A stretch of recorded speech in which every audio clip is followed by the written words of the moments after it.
The Prohibition and the 18th Amendment. Let's start off with the basic idea. The Prohibition was a period during the early 1900s, spanning from 1919 to 1932, where the manufacture, distribution, transport, and sale of liquor/alcohol was prohibited nationwide. This topic can be split up into three parts: action, reaction, and solution. Action. Causes of the Prohibition. The temperance movement and pre-prohibition America. The movement, historically termed as the temperance movement, found its origins in the upper and middle-class citizens of the colonial era. These individuals felt that alcoholic beverages jeopardized the dignity and respectability of esteemed figures in their society. The movement progressed until the early 1900s, growing in support from the general public, and finally made significant gains at the beginning of World War I. By 1914, the start of World War I, at least 14 states had adopted some form of prohibition, or dry laws. These states were called dry states. By 1919, 26 states had adopted dry laws. Finally, during World War I, the National Wartime Prohibition Act was established, against the wishes of the current President Woodrow Wilson, by Congress. This act banned the manufacture, transport, and sale of all beverages with alcohol content of 2.75 or higher. The laws served to keep servicemen decent and to preserve the crops, and by the way, alcohol was made from grain crops at that time, for rations. Many argue that Congress utilized the Wartime Prohibition Act to further support pro-temperance policies. At this point in the early 1900s, 2/3 of Congress supported the repeal of liquor.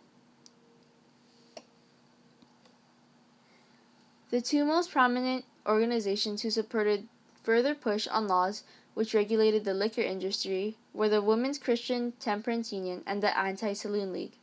The WCTU demonized alcohol, referring to it as a drink which demeaned men, threatened women, and destroyed family values. However, it was the ASL, Anti-Saloon League, which finalized the 18th Amendment.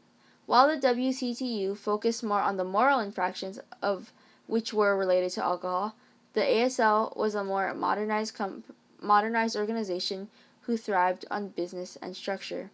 The leaders of the ASL challenged liquor on a legal front and pushed for an enforcement of the laws which were already established against the drink. World War I provided the ASL with further reasons to prohibit liquor. Liquor wasted water and distilling supplies which were needed for the soldiers overseas. 2. Brewers were predominantly German. During World War I, the general public had shown hostility towards citizens of German descent in America.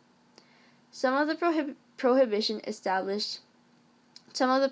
Party established a political platform to abolish alcohol based on how they felt that alcohol demeaned men and abused women. Others believed that the manufacturing of alcohol or liquor was a primary source of drain of wealth and resources in the nation. Many religious associations felt that alcohol was detrimental to welfare and destructive of the unalienable right of life, liberty, and the pursuit of happiness. On January 17, 1920, America was in full prohibition mode. This was due to the Volstead Act, which was coined in 1919 to enforce the already established yet quite unclear guidelines for the 18th Amendment, which had been passed in January 17th but not ratified until 1919. The Volstead Act was introduced by Andrew J. Volstead of Minnesota and bypassed the attempted veto of the President Woodrow Wilson.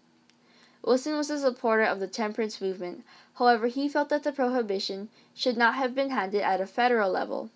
Instead, he capitalized on the needs of the citizens and how these acts would infringe upon their rights to privacy. Wilson believed that it should have been the state authority, rather than federal authority, who managed these laws against liquor. The purpose of the Volstead Act was to prohibit intoxicating drinks and to regulate the alcohol content found within commercial products. This included dye, fuel, and other lawful industries. Households convicted of going against prohibition were originally charged for $100 to $1,000. The Volstead Act made the distribution, manufacturing, and transport of any beverage containing alcohol content of over 0.5 become illegal through the ratification of the 18th Amendment. And at this point, the banning of liquor had already earned itself a majority of public support, because citizens had already familiarized themselves with witness trials which took place at both local and state levels for offenders of the prohibition. Reaction: cultural changes during the prohibition. The Great Depression began before the prohibition ended, and it didn't help that there was nowhere that one could get a drink to assuage the fact that the American economy was slowly falling to pieces. Many normal people were willing to risk prosecution in order to gain a restricted product which was in such high demand from the public at that time. And initially, the government's attempt to decrease criminal activity through the prohibition is exactly what ignited an explosion of organized criminal activity nationwide.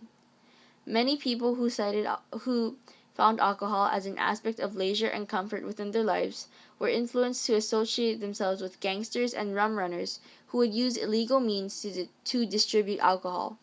Despite the increasing severity of punishment for defying prohibition, in 1930 there was an estimated 10 to 15 gallons of alcohol circulating throughout the American underground.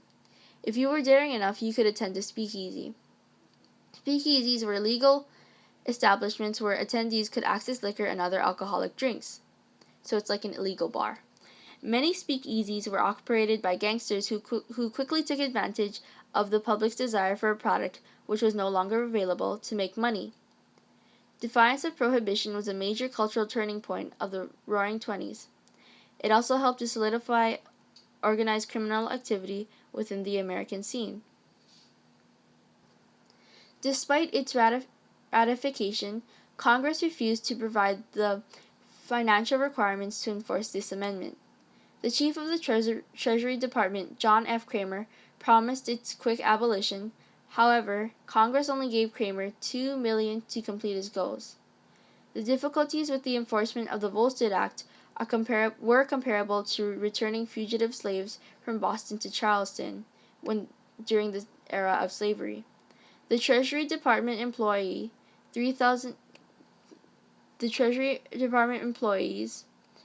were paid $2,500 a year to shut down illegal industries whose income reached around $2 billion annually. It was the low income of the employees which commonly made the law enforcement susceptible to briberies from criminals. During this period, copious amounts of liquor were smuggled into the country from Canada and Mexico, and rum runners would be able to get their products in by the coastlines.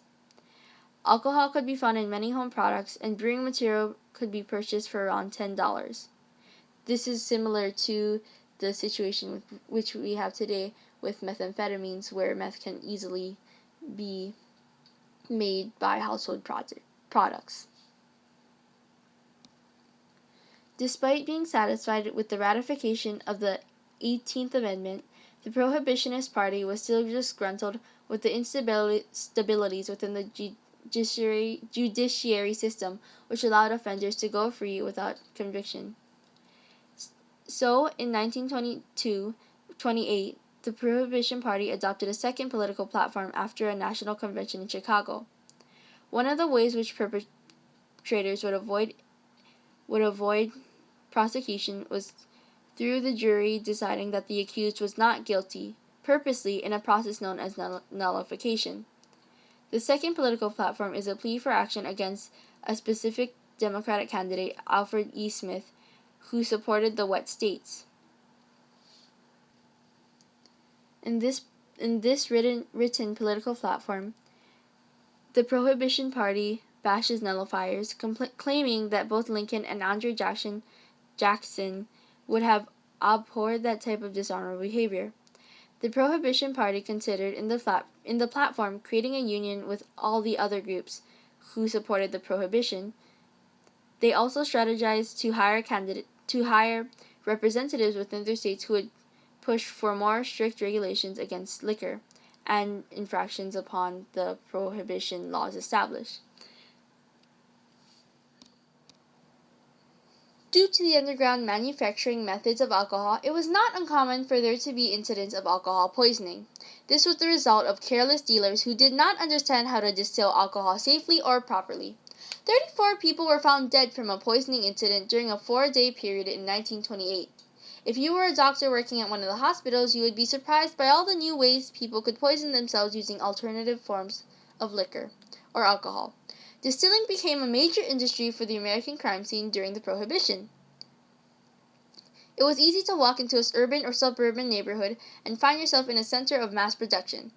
In northern urban areas, entire neighborhoods would be converted into production centers. In areas such as Chicago's South Side and the Great Dismal Swamp, could turn out 200 gallons of alcohol per day. The back roads of Vermont, New York, Minnesota, and Washington were employed by caravans containing pounds of Canadian whiskey to be delivered to speakeasies across the nation. And across the U.S. to Mexico border, tequila and mezcal flowed from the edge of Texas to the heart of California. Solution: repealing the 18th Amendment. In the wake of the Great Depression, the alcohol industry served as a prospect to generate jobs and tax revenue. This resulted in a stronger push from both politicians and public for repeal of the 18th Amendment. In December 6, 1932, Senator John Blake of Wisconsin proposed to Congress the addition of the 21st Amendment, which would repeal the 18th Amendment. Presidential candidate Franklin Delano Roosevelt, who had been also campaigning for the sale of beer, had brought it up again in 1932, same year as Senator John Blake. So, on February 20th, 1933, the Prohibition ended with the counter-ratification of the 21st Amendment. However, there still remained certain restrictions on liquor. For example, hours of sale were restricted, and many pushed for drinking establishments to stay away from becoming like saloons. Some establishments would sell beer and wine, however they would not sell strong booze.